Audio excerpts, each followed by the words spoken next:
Bem, senhoras e senhores, vamos dar sequência aqui na sede da OAB Paraná, com a série de sabatinas aos candidatos ao governo do Estado nas eleições deste ano. A série foi aberta ontem com a participação dos candidatos Ratinho Júnior e Jorge Bernardi, que podem ser conferidas na íntegra nos vídeos postados nos canais da OAB Paraná, no YouTube e no Facebook. Esta noite nós já sabatinamos o professor Piva, o doutor Rosinha, e agora temos a honrosa presença do candidato do PMDB, João Arruda.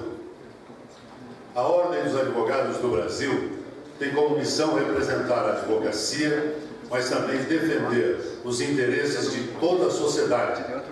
Zelar pela cidadania está no DNA da instituição, que em sua história tem centenas de exemplos de manifestações em favor da democracia e do Estado de Direito. O Brasil lutou muito para que todos os seus cidadãos pudessem se manifestar nas urnas, pelo voto livre e direto. Na consolidação democrática, nossa meta é ter cada vez mais maturidade política. Um passo fundamental é conhecer os projetos dos candidatos. Desse modo, podemos fazer uma escolha baseada em informações e propostas. É esse o espírito do evento desta noite, nesta sabatina dos candidatos. Antes de responderem às perguntas formuladas pela advocacia, os candidatos fazem uma exposição inicial de 10 minutos acerca de seu plano de governo. Depois, por 45 minutos, o candidato responderá a questões previamente formuladas pela advocacia, que serão sorteadas sobre os seguintes temas: educação, saúde, segurança pública, cultura, esporte e lazer, economia, transporte e logística, gestão e representação política, meio ambiente, temas da advocacia e corrupção. O candidato terá até 3 minutos para responder a cada uma das perguntas. Ao final da sabatina, o candidato terá mais 5 minutos para a sua mensagem final. Eu informo ao candidato João Arruda que aquele telão lá tem um cronômetro que vai ajudá-lo a balizar a sua fala. Com a palavra o presidente da OAB Paraná, doutor Noronha. Mais uma vez, saúdo todos os advogados, principalmente aqueles que nos assistem no Facebook e todas as mídias sociais da OAB do Paraná. Agradeço a presença de todos os advogados, agradeço ao doutor Marcelo Araújo aqui presente, agradeço ao conselheiro Júlio Broto, em seu nome cumprimento todos os advogados e advogadas, a doutora Silvana, da Comissão de Igualdade Racial da OAB Paraná, e eu faço um agradecimento especial ao candidato João Arruda de ter aceitado vir à OAB do Paraná debater o futuro do Estado do Paraná, o que pensa sobre o nosso futuro, os projetos que tem, se eleito for, e os compromissos que assume nesse momento com o futuro do nosso Estado. Agradeço em nome da advocacia, e esse é um evento inédito para nós, que estamos abrindo a Casa da Cidadania para receber todos, sem exceção, todos os candidatos em igualdade de condições, todos foram convidados, todos aceitaram para estar aqui debatendo o futuro do nosso Paraná. Eu acho que nós aqui damos um passo rumo à melhor conscientização de todos os nossos advogados e advogadas, mas principalmente ajudando a construir uma sociedade melhor. Respeitando o regulamento, nós então damos 10 minutos ao candidato João Arruda. Boa noite. Eu queria agradecer imensamente a possibilidade de fazer parte dessa, ser ouvido por vocês, participar dessa sabatina. Entendo que a Ordem Noronha, ela mais uma vez fortalece a democracia, e entendo também que a Ordem poderia até promover um debate. Eu disse ao candidato Rosinha que eu tenho me encontrado com muita frequência nas sabatinas. Eu gostaria de participar de um debate com outros candidatos também, com todos os candidatos, porque de maneira tem um candidato especificamente que não tem participado dos debates. Isso é ruim para a democracia. Quando nós não debatemos, nós não damos a possibilidade do eleitor escolher entre o melhor, analisar propostas, avaliar a possibilidade de enfrentamentos que acontecem durante o debate sobre programas, sobre propostas e sobre ideias. E daí se escondem atrás de apresentadoras de televisão, de programas eleitorais bem produzidos e de propostas artificiais e superficiais. Eu não queria ter feito essa introdução com tanta firmeza na crítica, mas é mais um elogio à Ordem dos Advogados do que uma crítica aos meus adversários. Cada um faz como quer, enquanto esse é um processo democrático. Mas dizer que é uma honra estar aqui, debatendo com a Ordem dos Advogados, com o Noronha, que é um grande amigo e uma pessoa preocupada com o interesse público. A Ordem dos Advogados, ela não tem ficado restrita às conversas e debates e posições voltadas aos interesses da advocacia. A Ordem dos Advogados tem sido muito atuante em relação aos serviços públicos que são prestados pelo governo estadual, aquilo que é debatido a nível nacional no Congresso, enfim, a legislação aqui na Assembleia Legislativa do Paraná. A Ordem tem sido fundamental para o amadurecimento de ideias, de propostas e conscientização também política. Queria agradecer também a oportunidade de estar aqui com o Júlio Broto, com os demais representantes aqui nesta mesa, e dizer que eu já estive aqui só neste último ano com você, presidente, 4 vezes, em 4 momentos nós estivemos aqui.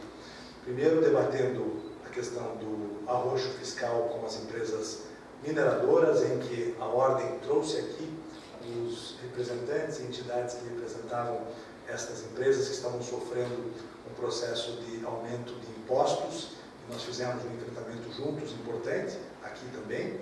Nós estivemos aqui quando nós debatemos o decreto 442 do Governo do Estado, em que foi feito um decreto sem que isso passasse pela Assembleia Legislativa do Paraná, o que nós consideramos inconstitucional, e graças à Ordem dos Advogados nós temos uma DIN no STF, que tem como relator o ministro Barroso, e eu estive junto com ele como representante da Frente Parlamentar das Pequenas e Microempresas e também como relator do Simples Nacional, defendendo essa ADIM, exatamente porque nós consideramos inconstitucional a medida que cobra um imposto a mais adiantado para empresas que vendem produtos importados na entrada do produto no estado do Paraná, dificultando ainda mais o desenvolvimento econômico do estado. E nós estivemos aqui apresentando projetos importantes que nós fizemos parte do andamento, de alguma forma, como relator, como, por exemplo, o Simples Nacional. Nós fizemos uma audiência pública aqui, discutindo as questões tributárias das pequenas e microempresas.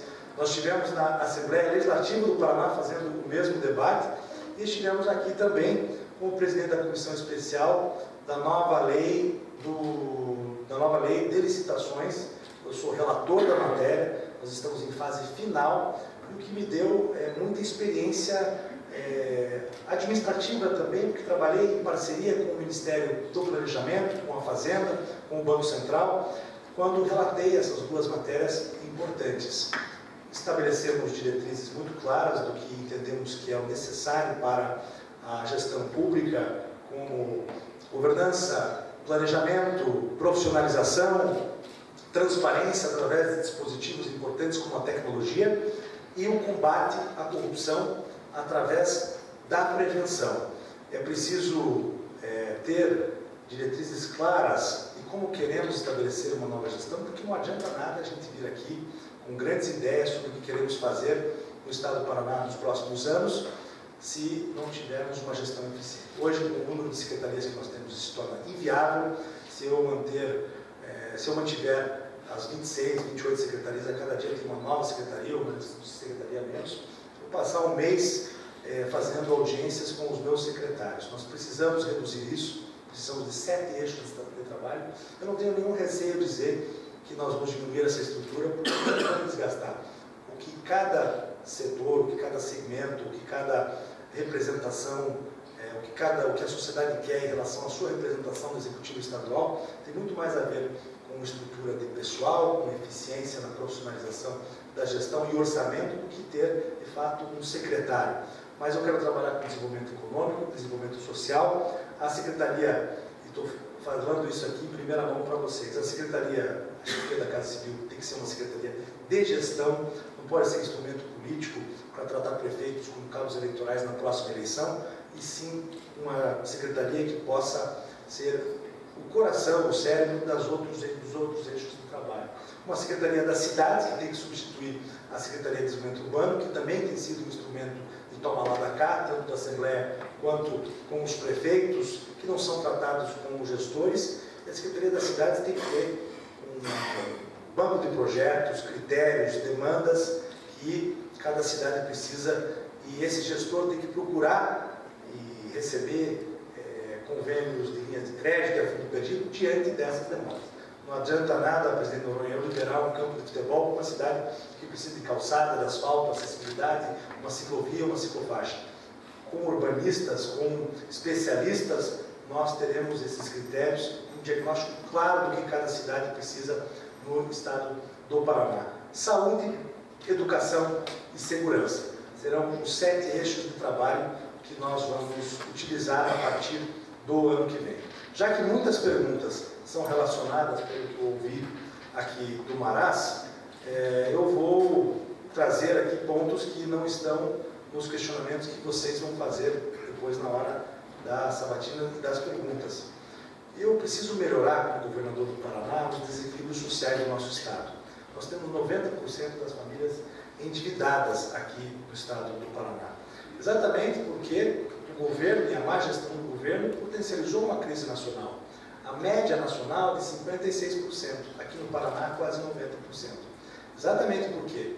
E por isso que você tinha razão, a Ordem dos Advogados tinha razão, quando fizeram enfrentamentos importantes ao pedir a redução de impostos, por exemplo, o arroxo fiscal, o aumento da água, o aumento da luz, o aumento do ICMS do botijão de gás, fez com que essas famílias, em um momento de aperto, não tivessem condições de atravessar esse período de crise, que foi uma crise econômica nacional, e todos sabem aqui e entendem o porquê isso aconteceu. Já temos melhora na arrecadação, ainda assim o poder público não se colocou à disposição do povo paranaense na hora de enfrentar essa crise. Essas diferenças sociais, elas precisam ser reduzidas. E com essas políticas sociais, nós faremos esse trabalho. Porque ao diminuirmos o preço da água, da luz, dos impostos das pequenas empresas, nós vamos trocar impostos por empregos e aumentar o poder de compra das famílias paranaenses. Ao reduzir o ICMS do gás, por exemplo, é mais dinheiro que essa família vai ter para comprar comida, para colocar comida na mesa dos seus familiares. E, por consequência, pagará impostos também. Foi isso que eu aprendi como relator do Simples Nacional. Quando todos pagam menos, o governo arrecada mais. Eu disputo essa eleição como o único candidato viável da oposição, sem querer desmerecer as outras candidaturas da oposição, que talvez não tenham a mesma densidade eleitoral nesse momento, até porque eu estou começando pequeno, já estou me achando aqui, né? Mas é um partido grande, nós fizemos uma coligação ampla, eu tenho condições reais de ir para o segundo turno e ganhar essa eleição. De oposição a pessoas, a um grupo político? Não, de oposição ao modelo que foi implantado no Paraná nos últimos anos. Isso é que precisa ser revisto. Eu quero trabalhar com a Ordem dos Advogados, eu quero trabalhar com as entidades, eu quero ser o governador de todos os 399 prefeitos do Paraná. Chega de governar só por um grupo político. Chega de se fazer a velha política dos enfrentamentos e dos embates sorrateiros, como tem acontecido através da pauta estabelecida pelos meus adversários, principalmente um deles, que se coloca como candidato favorito. Se fosse favorito, não estaria fazendo esse jogo baixo e sorrateiro. Mas faz parte do processo eleitoral. Eu não farei o mesmo jogo, porque farei o governo para todos os paranaenses. Obrigado. Muito obrigado, candidato João Arruda. Vamos passar agora, então, às perguntas formuladas pela advocacia. Estão nessas urnas. O primeiro tema a ser sorteado é educação.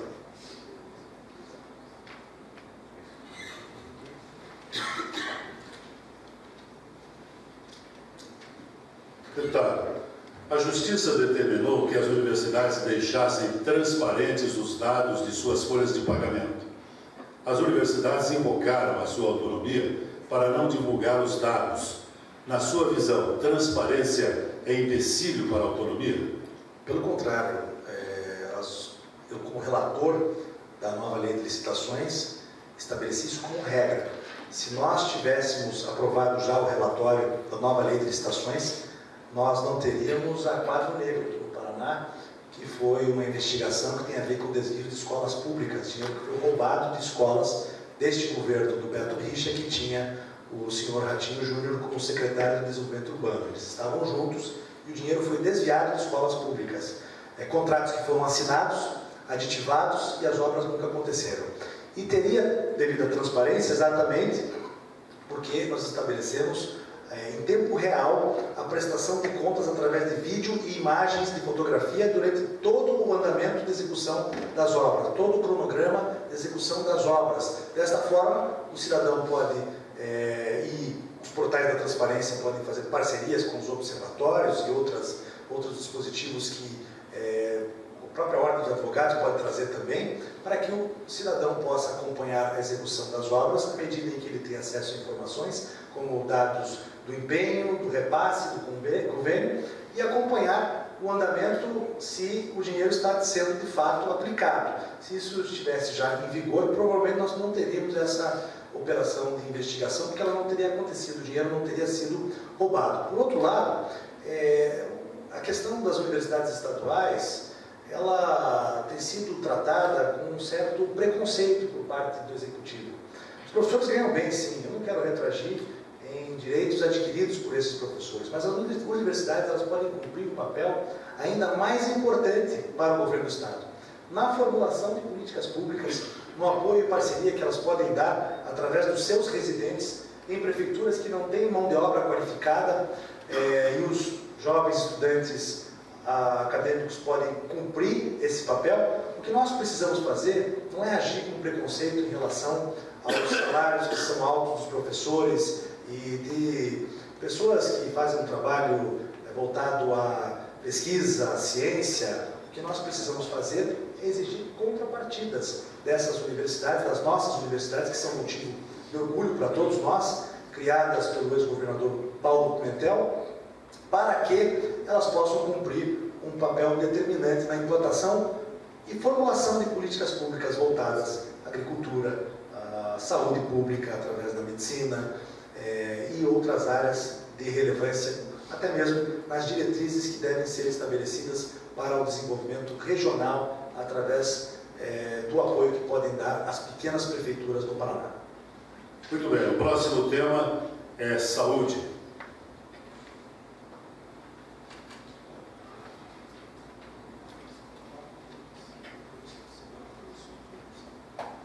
Candidato, ao longo dos anos, programas como Mãe Paranaense ajudaram a combater a mortalidade materna e a neonatal.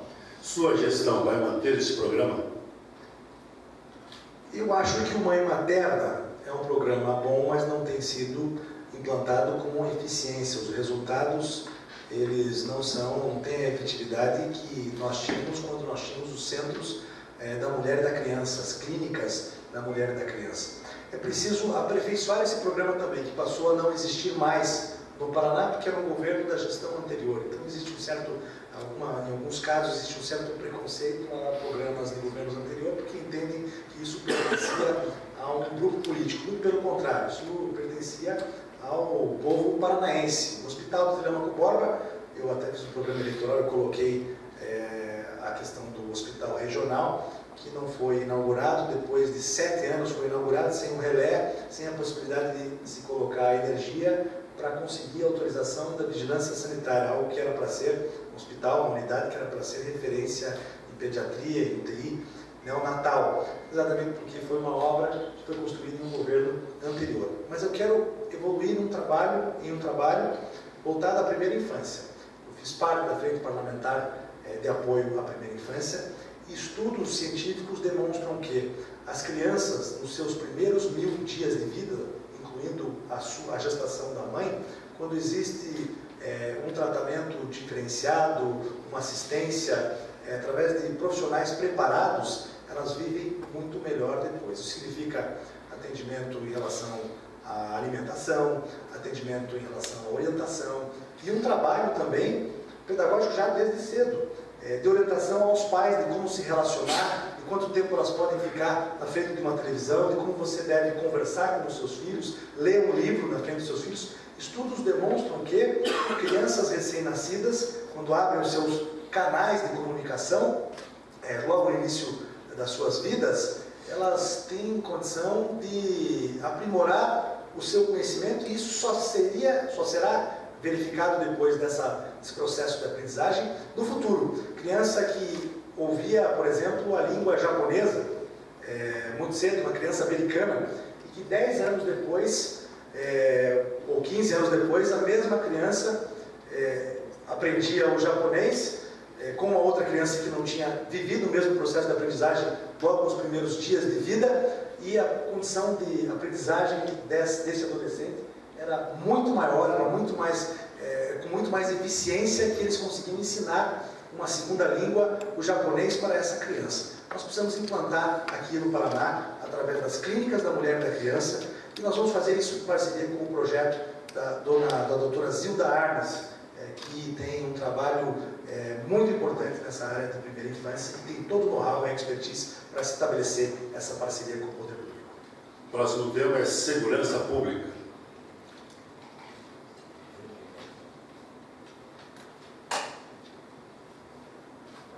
Deputado, quais as medidas serão adotadas para impedir que os presídios sejam tomados pelas facções criminosas?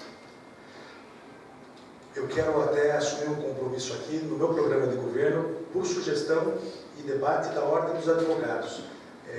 No nosso governo mais recente do MDB, nós construímos 14 penitenciárias. Este governo, durante quase 8 anos, não construiu nenhuma. As cadeias estão superlotadas, e com isso a gente tem mais violências, fugas e daí reincidência de crimes. E a gente tem visto aí que a própria polícia não consegue cumprir o seu papel em relação ao trabalho científico e às investigações. Tem sido muito ineficiente o trabalho da polícia, porque eles não têm condições de fazer o trabalho, não têm equipamentos, as delegacias não têm escrivães, não têm delegados, e nós enfrentamos o problema de ter que acolher os presos provisórios.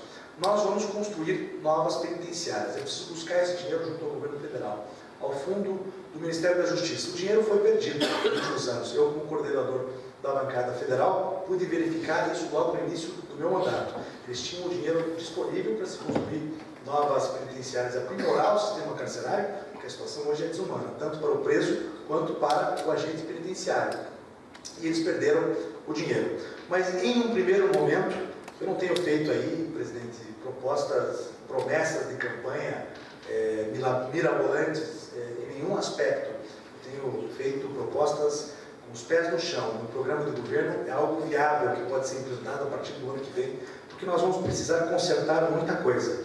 Mas eu vou construir aqui, na Grande Curitiba, nós vamos encontrar um espaço. Eu quero contar com a Ordem dos Advogados, com sugestão das pessoas que estudam isso aqui nas câmaras da Ordem dos Advogados, um sistema carcerário para os presos provisórios. Desta forma, nós vamos desafogar os problemas que nós enfrentamos nas cadeias da Polícia Civil, e ter um espaço para que esses presos e tanto os agentes comunitários, tanto os presos quanto os agentes comunitários, sejam tratados com mais dignidade, em uma situação mais humana. É um problema que nós temos que enfrentar com coragem, isso tem um custo também, e ao fazermos isso e esse investimento, a gente não vai resolver todo o problema de uma vez só, mas nós daremos também melhores condições de trabalho para a Polícia Civil, e faremos outros investimentos em tecnologia para que a gente tenha uma polícia moderna. Mas agora é preciso consertar. As viaturas de polícia não têm combustível, não tem manutenção, os policiais não têm armamento adequado, não têm colete à prova de balas, geralmente eles estão vencidos, e os policiais que eu converso por aí têm que entrar com medidas judiciais para conseguir um colete à prova de bala que não esteja vencido. É preciso oferecer segurança para os policiais, para que eles possam oferecer segurança, se sintam seguros para oferecer segurança para toda a sociedade. Vamos falar agora de cultura, esporte e lazer.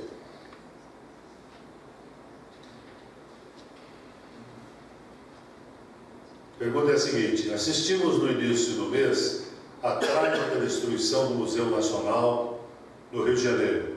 Como o Paraná cuidará do seu patrimônio histórico na sua gestão?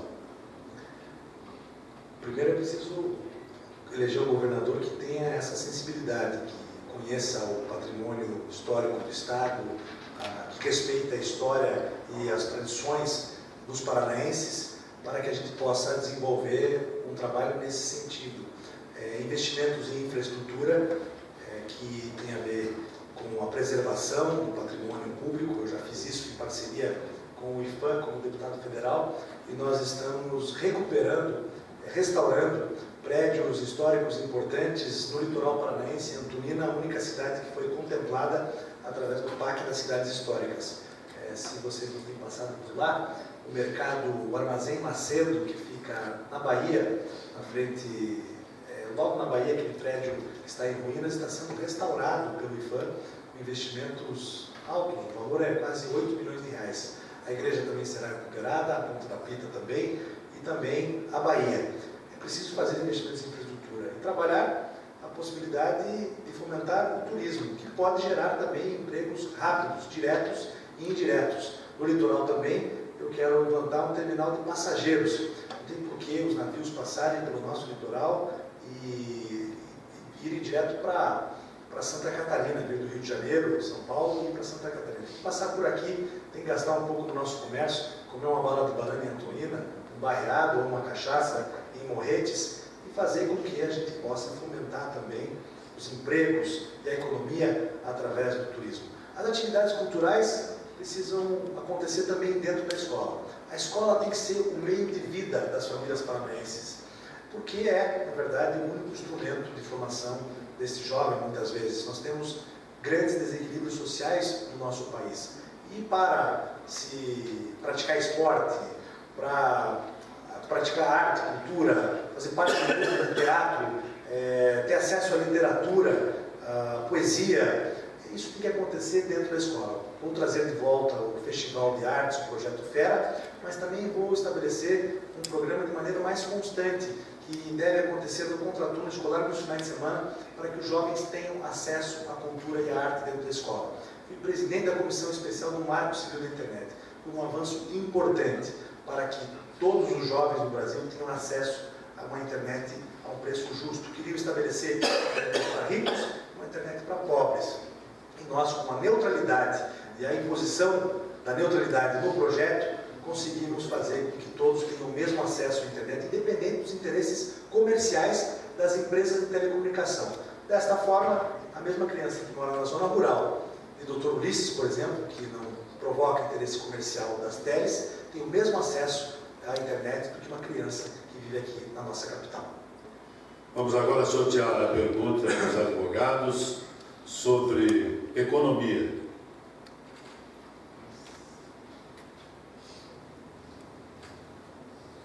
Candidato João Arruda, como apoiar a agricultura familiar de modo que atenda às normas internacionais com vistas à exportação? Tenho visto que o meu adversário fala muito do agronegócio e dos grandes exportadores. É claro que eu quero ouvir o agronegócio, um setor muito importante, e é preciso diminuir o custo de produção, é preciso se fazer investimentos importantes em infraestrutura, no Porto de Paranaguá, no acesso do Porto de Paranaguá, na relação com as concessões de trem, nas ferrovias. É preciso discutir o desenvolvimento regional através dos aeroportos e o Plano Nacional dos Aeroportos e a interiorização dos aeroportos, foi algo que eu sempre defendi, assim como briguei bastante, junto com a Ordem dos Advogados. Fizemos enfrentamentos importantes em relação ao ICMS do querosene, do combustível das aeronaves, o que tirou muitos voos regionais do nosso estado e atrapalha o desenvolvimento econômico. Mas nós precisamos tomar um cuidado muito grande e prestar muita atenção nos pequenos produtores. Nós estamos falando aqui de 70% das propriedades no Paraná. O agronegócio pretende faturar daqui a 6 anos 100 bilhões. É muito maior do que o orçamento do Estado. E nós temos que aprender muito com o agronegócio, até para poder fazer investimentos em outras áreas. O agronegócio pode trazer sugestões, ideias, para que a gente possa desenvolver um trabalho em outras áreas. Já os convidei para fazer sugestões ao plano do governo e quero trabalhar junto com esse setor importante que é o agronegócio. Mas, rapidamente, nós precisamos investir nos pequenos produtores, dar a eles condições de trabalho. Colocar o Estado, o governo do Estado, novamente, como avalista de programas importantes para que o pequeno produtor possa comprar um trator a um preço justo e fazer um financiamento, para que ele possa comprar outros implementos e outros equipamentos. Eu quero criar o programa do trator solidário para que o pequeno produtor tenha acesso a equipamentos e possa produzir com mais eficiência, colocar comida na mesa dos seus filhos. Ao mesmo tempo em que a melhor maneira de se levar políticas públicas, qualificação, orientação e capacitação para os pequenos produtores é investir na estrutura do IAPAR e também da Emater. É uma forma que o governo tem de chegar na vida desses produtores, desses pequenos produtores. E a relação com o Porto de Paranaguá, eu pretendo construir 8 novos berços, que são os estacionamentos onde param os navios, para que a gente aumente o fluxo de navios e, por consequência, melhore a economia do Estado. Assim como o acesso ao Porto de Paranaguá. Sempre se coloca, desde que eu sou deputado, indicações de emenda para a duplicação do acesso ao Porto de Paranaguá.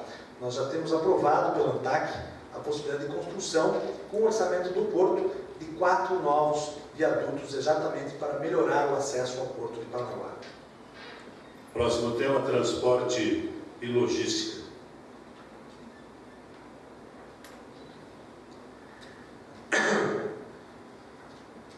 Deputado, o G7, Grupo de Entidades Produtivas do Paraná, traçou metas para o Estado em diversas áreas. Nos transportes, a prioridade é modernizar a ferrovia que leva ao Porto de Paranaguá.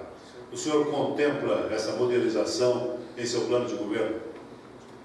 Tá bom, presidente, eu perdi uma parte da pergunta. O G7 tem várias propostas que encaminhou aos deputados. Uma delas é a modernização da ferrovia que leva ao Porto de Paranaguá. O senhor tem planos nesse sentido? Planos eu tenho, mas não é atribuição do governador, porque é uma discussão federal. É claro que o governador tem que ser atuante na relação com a bancada federal, com o Executivo Federal, e eu farei isso com o governador do Estado. Por isso que nós perdemos muito no Estado, as parcerias e possibilidades de fazer investimentos importantes e também parcerias que poderiam ter sido feitas, exatamente porque o governador se restringia à relação com a Assembleia Legislativa do Paraná, somente essa relação institucional, com o Judiciário aqui também, e deixava de lado a relação que poderia ter com o Executivo a nível federal. O dinheiro está concentrado lá em Brasília, o orçamento da União é muito maior.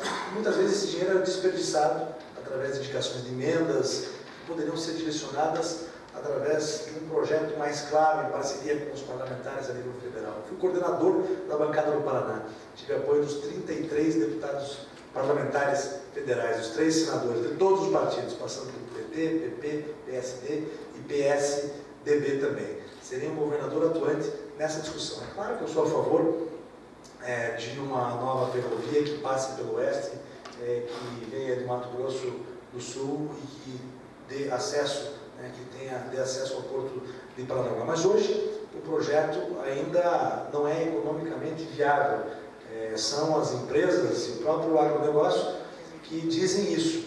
Dizem que existem alternativas que querem atrair empresas de fora, mas até agora não apresentaram um projeto que seja economicamente viável na construção dessa ferrovia. Como eu quero me eleger governador, eu não vou vender terreno na lua. Nós vamos discutir com firmeza todas essas questões que envolvem essas parcerias público-privadas. Não que eu seja contra as parcerias, mas sou a favor, desde que elas priorizem o interesse público. Já que eu estou falando de parceria público-privada, eu quero falar também do pedágio nesse último minuto que me resta. O G7 errou muito. Aqui a Ordem dos Advogados se posicionou contra a prorrogação do modelo de pedágio existente. Nós votamos isso em Brasília e não existe mais a possibilidade de prorrogação deste modelo que está aí. Mas a Fé Comércio, por exemplo, que tinha como seu presidente o Darcy Piana, que é candidato a vice-governador, se posicionou a favor da prorrogação deste modelo de pedágio que está aí. A Federação dos Transportes também, infelizmente, se posicionou a favor deste modelo de pedágio. São visões diferentes que precisam ser esclarecidas nesse momento de campanha eleitoral, porque nós vamos viver esse processo que é bastante complexo e vai exigir de nós muita responsabilidade ao estabelecermos um novo modelo de contratos de pedágio a partir de 2021. E E eu quero contar com a participação da Ordem dos Advogados e de diversas entidades, de toda a sociedade, na discussão sobre esse novo modelo que será implantado a partir de 2021. Muito obrigado. O próximo tema é gestão e representação política.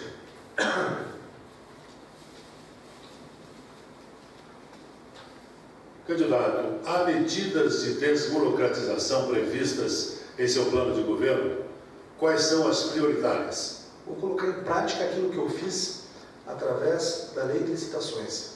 Critérios que nós devemos estabelecer antes de fazer qualquer tipo de contrato através do poder público com o poder privado. Uma ordem cronológica de atendimento. Eu estabeleci isso através do meu relatório, na ordem cronológica de pagamentos.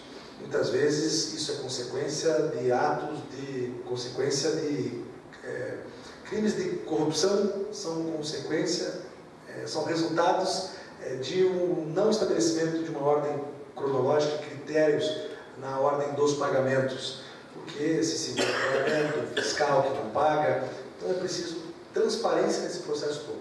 Se cumprir a legislação ambiental, quando se trata de uma autorização do meio ambiente, do IAP, ou de uma autorização do Corpo de Bombeiros para um imóvel que quer transformar o espaço em um ambiente comercial, é preciso apresentar o projeto e ter uma ordem cronológica para as liberações, caso todos os critérios e a legislação seja cumprida. Nós faremos isso com muito rigor. Não vai ter mais essa história de procurar um apadrinhado do governador para tirar um processo do fim da fila e colocar em cima da fila. Vocês só vão ter que procurar o governador quando isso não acontecer, para denunciar o serviço público. Mas nós daremos exemplos, confiamos no serviço público do Paraná e é preciso implantar dispositivos tecnológicos exatamente para manter essa ordem e para se analisar os processos com mais agilidade e rapidez. Você sabe, Noronha, como presidente da Ordem dos Advogados, como se faz o julgamento de processos através de uma ação do judiciário nos Estados Unidos, por exemplo, em que a margem de interpretações é muito pequena. A grande parte da análise do processo é feita por um computador, por um aplicativo. O mesmo deve acontecer, não querendo tirar a possibilidade de análise da inteligência humana, mas é preciso usar esses dispositivos para dar mais celeridade, para dar mais agilidade para o serviço público no estado do Paraná, em órgãos que são fundamentais. Outro dia eu recebi reclamações por conta da demora nas autorizações de processos que têm a ver com a educação privada, de escolas privadas, que não podem receber um tratamento como tem recebido em relação aos seus processos que são encaminhados para a Secretaria de Educação. Nenhum privilégio a mais para quem é amigo do governador ou amigo de uma apadrinhada do governador. Nós vamos governar com critérios, porque não será um governo de um grupo político, será um governo para todos os paranaenses. Muito obrigado, candidato. Vamos agora ao tema meio ambiente.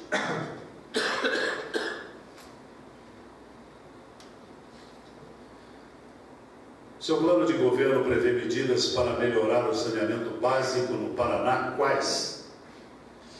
Nós precisamos investir na Copel, na Sanepar. Nós precisamos de uma visão mais estratégica na gestão da Sanepar. Mas não é apenas você aumentar o preço da água, que é caro hoje. São 5 metros cúbicos, que é a taxa mínima social, que se paga o preço dos 10 metros cúbicos. É como se você precisasse comprar bananas no supermercado, comprasse 12, pagasse pelo preço de 12 e levasse só 6. Nós precisamos fazer investimentos nessa área social também, porque a gente melhora a economia do Estado. Mas investimentos também em infraestrutura e saneamento.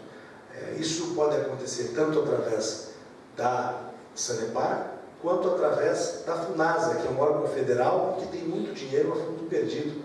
Eu quero buscar essas parcerias com poucas empresas municipais de saneamento para se investir também em infraestrutura de saneamento, que são obras que muitas vezes a gente não vê, mas investimentos importantes que fazem a prevenção em relação ao tratamento de saúde pública.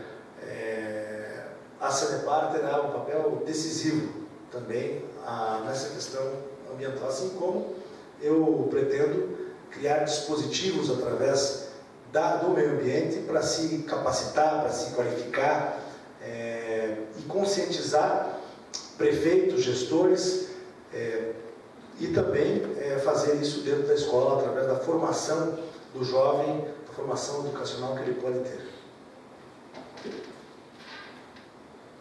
Muito bem, deputado. Vamos agora falar sobre temas da advocacia. Vamos sortear a pergunta formulada pelos advogados. A advocacia paranaense tem pleiteado que sejam adotadas providências para que os depósitos judiciais do Tribunal de Justiça do Paraná sejam empregados para o pagamento de precatórios. Qual a sua visão sobre esse tema? Essa análise nós temos que fazer com muitos critérios. Hoje, eu tenho visto que existem resultados positivos daqueles que buscam o pagamento desses precatórios através de uma via judicial. Em alguns casos, em outros casos não. Acho que a gente tem que fazer uma análise com todos em relação a isso. A Ordem dos Advogados podem nos ajudar muito nesse processo todo, porque não tem dinheiro em caixa. Nós vamos ter que resolver o dinheiro da Previdência rapidamente, também o Fundo de Previdência. É preciso capitalizar o fundo, acabar com a possibilidade dos repasses do Fundo de Previdência para pagamentos de inativos. Nós vamos viver uma realidade muito difícil. Então, o mesmo que eu falei hoje sobre os créditos de ICMS para empresas, eu vou dizer a vocês em relação aos precatórios. Eu não tenho ainda uma posição clara. Aquilo que a legislação, aquilo que o Judiciário estabelece e pede como cumprimento da lei, nós vamos cumprir, evidentemente. Deputado, o último tema é corrupção. Vamos sortear a pergunta. Caso o senhor seja eleito, qual será o critério de nomeação dos cargos em comissão? A redução dos cargos em comissão ajuda a diminuir a corrupção ou não há vinculação entre essas questões? Não acho que isso tenha a ver com corrupção, mas eu quero reduzir muito o número de cargos comissionados. Falei da Sanepar aqui, por exemplo. Hoje, eles utilizam a figura do consultor, que foi um cargo criado já no passado, que não era utilizado por governos anteriores, para contratar cabos eleitorais. Gente que não tem nenhuma qualificação, nenhuma capacidade técnica e, por indicações políticas, exercem essas funções com bons salários no governo. O mesmo acontece na COPEL, acontece através das agências e das terceirizações. Com critérios é que nós vamos nomear os cargos comissionados que deverão ser estratégicos para o funcionamento da máquina e para que a gente tenha uma gestão eficiente. Eu pretendo trabalhar muito com servidores públicos e que o cargo comissionado possa complementar o salário desses servidores.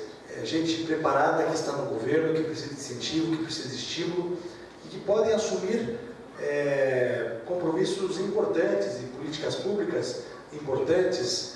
A coordenação e o desenvolvimento desse trabalho já estão lá, conhecem a realidade do Estado e eu não pretendo levar cabos eleitorais, indicações políticas para o governo do Estado. Será uma gestão séria, transparente e todos os cargos comissionados eles serão escolhidos com uma visão estratégica relacionada à gestão. Eu já falei aqui da redução do número de secretarias.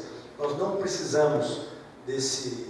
Bom, vou aqui tentar resumir o que nós pretendemos fazer. A minha candidatura é relativamente nova. Eu não me preparei para ser candidato, mas eu estou mais preparado para governar o Estado do Paraná que os meus concorrentes, os meus adversários.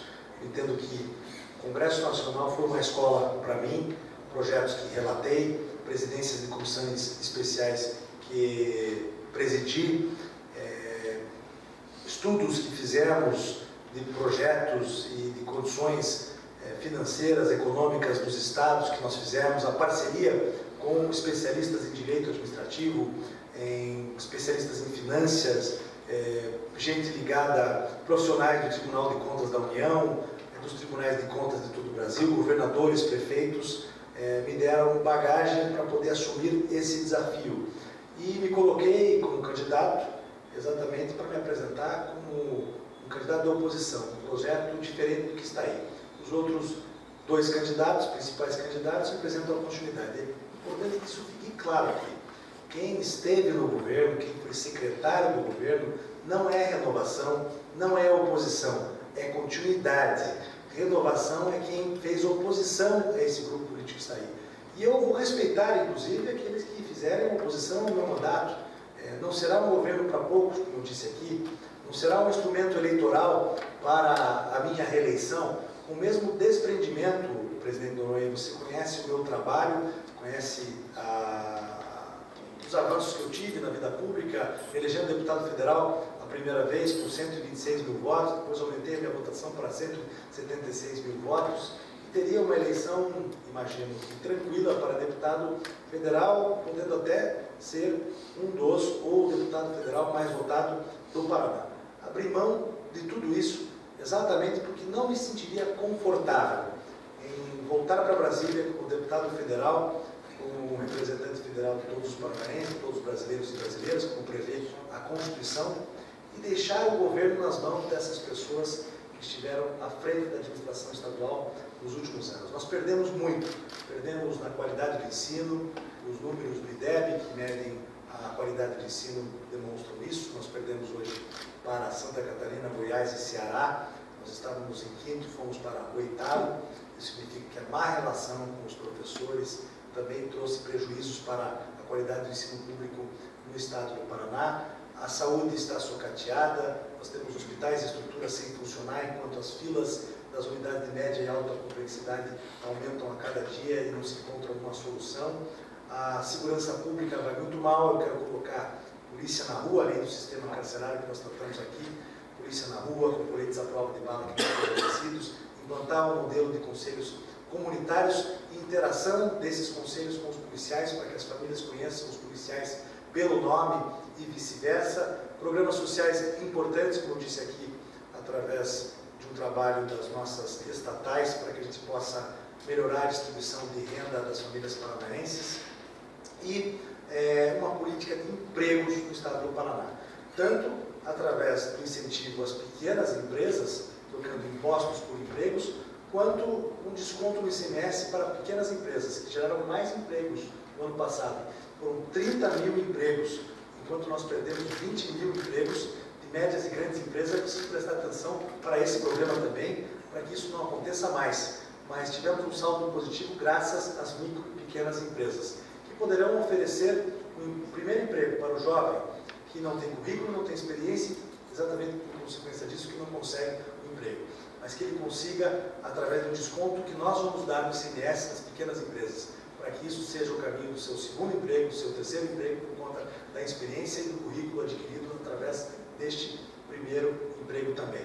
Regiões que têm maior fragilidade, com IDH mais baixo, de cidades do estado que tem IDH mais baixo, que existe uma condição diferenciada para essas empresas se instalarem nessas regiões, para que a gente possa segurar também a evasão. E isso a gente pode fazer com crédito, juros mais baixos, através do BRDE, através de uma ação da agência de fomento, para que novas unidades possam se instalar nessas regiões e que a gente possa ter um equilíbrio social entre todas as regiões do estado. Regiões como o Vale do Ribeira, por exemplo, que é próximo de Curitiba, a região de Guarapuava, Boioxim, Laranjeiras do Sul, Laranjal, Nova Laranjeiras, que são cidades com IDH muito baixo, assim como o Norte Pioneiro, o Ramal da Fome também, que nós precisamos oferecer a possibilidade de instrumentos para que empresas possam se instalar, empresas paranaenses colocar novas unidades, ou empresas que queiram vir de fora e ter uma situação diferenciada para poder reduzir as dificuldades que nós temos nessas regiões. Muito obrigado, candidato. Passo a palavra ao presidente Noronha para o encerramento deste nosso encontro. Muito obrigado ao candidato João Arruda pela presença, pela clareza com que respondeu as perguntas. Agradeço muito em nome de toda a advocacia paranaense. É sempre um privilégio. Hoje nós estamos encerrando mais um dia de sabatina com mais 3 candidatos, cumprindo o nosso papel. enquanto defensores do Estado Democrático de Direito e também lutando pela democracia. Lembrar a todos que a Ordem dos Advogados do Brasil foi a que lutou contra a utilização de precatórios judiciais, apenas que ficou bem claro, instintamente em conta única pelo governo estadual, e que isso foi uma das nossas maiores conquistas para que não acontecesse o que aconteceu no Rio Grande do Sul. Mas só feita essa colocação, porque houve uma dúvida com relação à pergunta aqui na mesa, e eu gostaria mesmo, efetivamente, agradecer a presença do candidato. Hoje nós ouvimos aqui que o Dr. Rocinha disse que veio várias vezes ao OAB, o Dr. João Arruda também disse que veio várias vezes ao OAB. Nós tivemos outros candidatos que disseram, o próprio Jorge Bernardi, que é advogado, disse que veio várias vezes ao OAB, o que mostra e prova efetivamente que essa é uma casa que acolhe todas as pessoas que efetivamente querem debater os temas da sociedade, independente de partido, de ideologia, de linha de pensamento, o que torna a nossa casa uma casa efetivamente da cidadania e que acolhe a pluralidade de pensamento. Então, agradeço muito ao deputado João Arruda, convido a vir a receber um diploma, na verdade um certificado que registra esse momento, para que guarde com carinho esse momento, e eu peço ao conselheiro Silvio Viana, que junto com a doutora Zuleika Diogo, que me ajudem a fazer a entrega desse certificado.